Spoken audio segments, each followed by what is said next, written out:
How did Lil Skies go from melodic rap to this new style of R&B that we're seeing?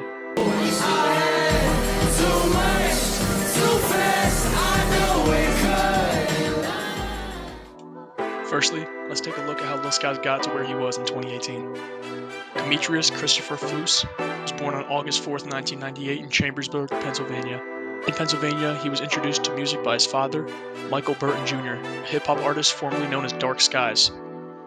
Lil Skies, drawing inspiration from artists like Lil Wayne and Wiz Khalifa, began freestyling and eventually developed his own unique sounds that blends different elements of hip-hop, trap, and emo-rap. He gained widespread recognition on his major label album debut, Life of a Dark Rose, released in 2018, which peaked at number 10 on the Billboard 200 chart and was later certified platinum.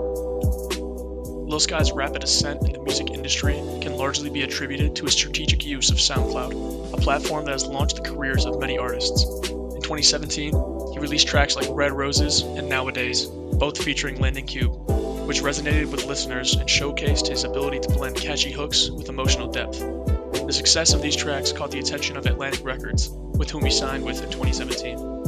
His collaboration with renowned music video director Cole Bennett further amplified his reach, particularly with the visual engaging videos for Red Roses and Nowadays.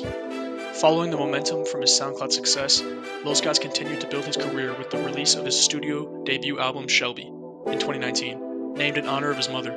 The album debuted at number 5 on the Billboard 200, solidifying his position in the mainstream music scene. His subsequent projects, including the 2021 album Unbothered, have continued to showcase his evolving artistry and commitment to authentic storytelling. By leveraging digital platforms and maintaining a consistent output of relatable content, Lil Skies has established himself as a prominent figure in the modern rap landscape. In 2025, Lil Skies has released 2 singles, Too Much Too Fast and Falling Backwards, and both have underperformed compared to his earlier hits like Red Roses and Nowadays. While these tracks have garnered some new attention, they haven't achieved the same level of commercial success or cultural impact as his breakout songs. Too Much Too Fast is a collaboration with Landon Cube from February 2025 and has received mixed reactions. It's accumulated 46,000 plays on SoundCloud. Some listeners have criticized it for lacking originality and energy compared to his earlier work. Similarly, Falling Backwards, which was released a month later, has seen modest engagement with only about 20,000 plays on SoundCloud. In contrast, his earlier projects that we talked about, such as Life of a Dark Rose, peaked at number 10 on the Billboard 200 chart and got a platinum certification. The relatively lower performance of his recent releases suggests a decline in mainstream popularity. However, Lil Skies continues to maintain a dedicated fanbase and remains active in the music industry. His ongoing efforts indicate a commitment to evolving his sound and reconnecting with his audience. Although Lil Skies has been trying something new genre-wise, can you blame him? If you look at other artists, such as Machine Gun Kelly, he transitioned from rap to pop punk. Before, he was known with Rap Devil and the beef with Eminem, transitioned over to pop punk, dropped Tickets to My Downfall in 2020, and debuted at number 1 on the Billboard 200. He reinvigorated his career, brought him a new fan base. He currently works with Travis Barker, great for his career so far. And there's other examples of this from the music industry. If you look at one of the biggest artists of this generation, Taylor Swift, she started at country with her albums like Fearless, transitioned to pop with her albums like 1989, which won Album of the Year at the Grammys.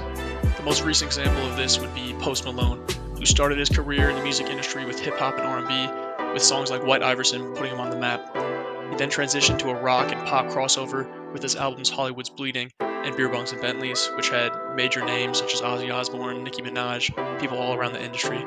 And now his most recent endeavor is a country album that has the names of Morgan Wallen listed on it. These examples show that you can go from one genre to another and fans will follow, and you might even get more fans out of the new genre. So in the case of Lil Skies, it's not necessarily a bad thing that he's trying something new, because he might bring in new fans that he never had.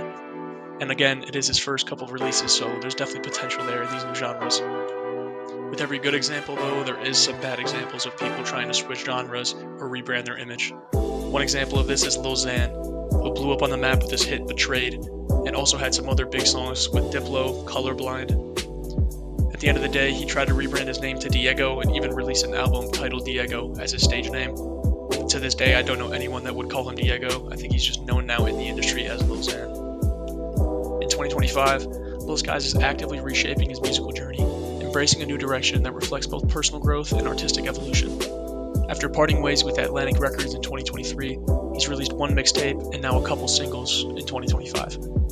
The mixtape and these new songs have showed a blend of his signature melodic rap with new experimental elements, which is signaling a departure from his earlier sounds. In 2025, the Skies' continued trajectory has singles like High Maintenance coming out, Too Much Too Fast, as mentioned earlier, and they both feature Landing Q.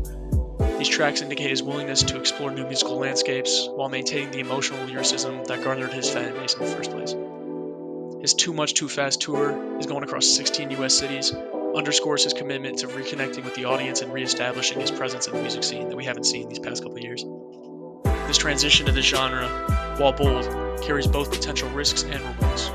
On one hand, it allows Skies to redefine his artistry and potentially attract a broader audience.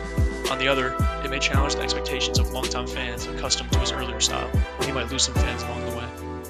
Nonetheless, Lil Skies' proactive approach to his career suggests a dedication to authenticity and growth, positioning him for a compelling chapter ahead. At the end of the day, if this transition from Lil Skies to go to these new genre and new heights doesn't work out for him, the streets will never forget what he did for the industry.